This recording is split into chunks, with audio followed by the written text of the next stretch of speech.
Alléluia, alléluia. Je vous salue au nom de notre Seigneur Jésus-Christ. C'est votre frère Joseph qui revient. Comme je venais de le promettre tout de suite là. Venez, méditons ensemble la parole de Dieu. Je vous invite, venez. Notre thème d'aujourd'hui, je l'ai intitulé le baseline de Dieu. Le baseline de Dieu. C'est pas la première fois que je viens avec ce sujet. Baseline, c'est un mot anglais, mais il signifie la base d'évaluation. Dieu aussi, au dernier jour, il va juger son peuple. Des éléments fondamentaux qui serviront de base du dernier jugement de Dieu. Il s'agit de tes œuvres et ta langue. Les œuvres et la langue seront pesées et comptées. La Bible est bien claire sur ce sujet. Jésus-Christ aussi n'a pas mâché ces mots. Il a été clair. Dans Matthieu 25, verset 41 jusqu'au 43. Ensuite, il dira à ceux qui seront à sa gauche, retirez-vous de moi, maudits, allez dans le feu éternel qui a été préparé pour le diable et pour ses anges. Ici, Jésus nous a avertis, ceux qui n'auront pas fait les bonnes œuvres, les gens de gauche, il les qualifie de maudits et leur sort sera dans le feu éternel où il vivra éternellement avec les diables et les anges de celui-ci. Jésus n'a pas seulement utilisé les mots, il a fait une démonstration lorsqu'il a maudit ces figures-là.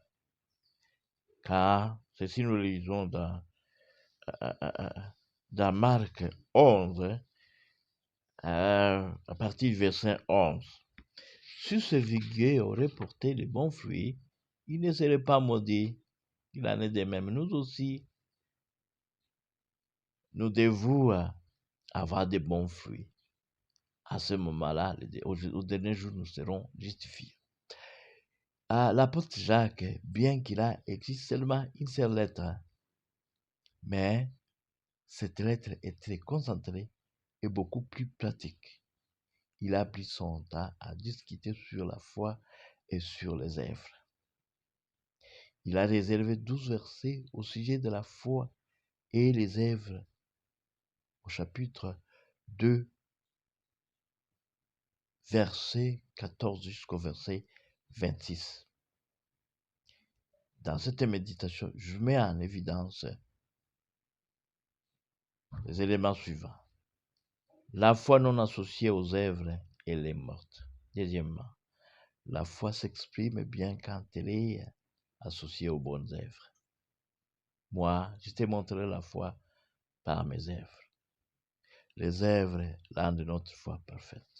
Troisièmement, la foi est justifiée non seulement par la foi, mais aussi par les œuvres. Abraham, notre père, ne fut-il pas justifié par les œuvres qu'il offrit son fils sur l'autel?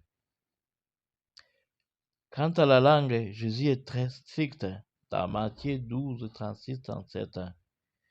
Je vous l'ai dit, au jour du jugement, les hommes rendront compte de toute parole vaine qu'ils auront proférée, car par tes paroles tu seras justifié et par tes paroles tu seras condamné.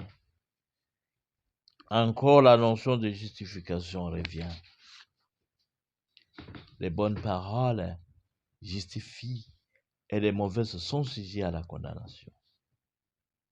Je reviens encore à notre apôtre Jacques. Il a réservé tout un demi-chapitre à la gestion de notre langue. Chapitre 3, verset 1 jusqu'au verset 12. Encore 12 versets. Il nous parle au sujet des paroles bien gérées et les paroles mal gérées. Pour question de temps, je vais vous parler au sujet des paroles mal gérées et ses méfaits. La parole margerée est considérée comme un fait capable de consumer une grande forêt. La parole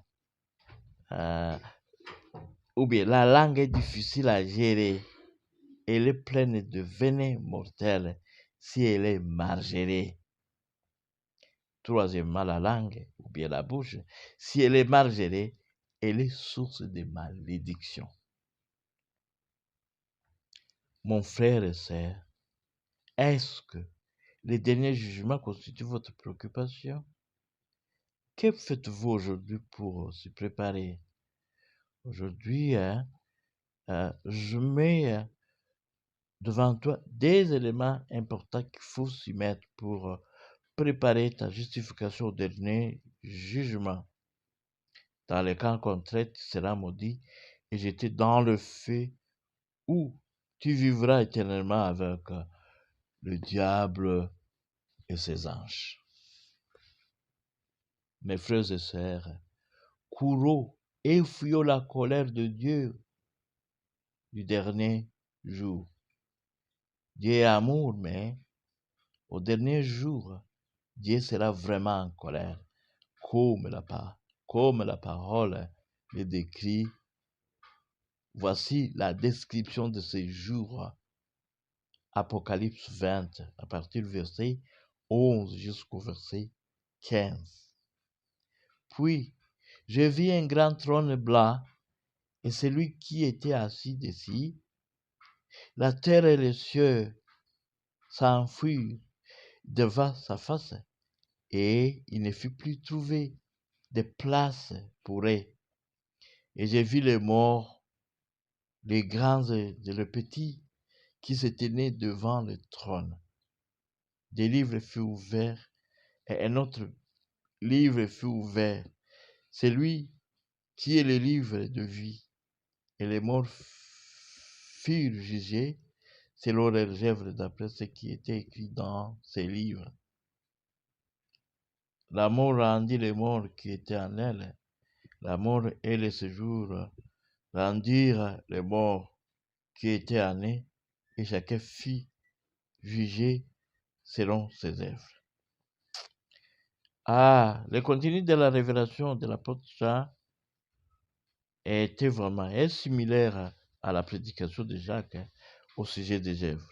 Ici, les livres qu'on nous parle contiennent les œuvres, ce qui est la révélation de Jean. Il n'y a aucune mention de la foi. La base des jugements, l'écriture des jugements, ce sont les œuvres. Je vous prie, mes frères et sœurs, de faire les bonnes œuvres. Celles-ci rendront notre foi parfaite.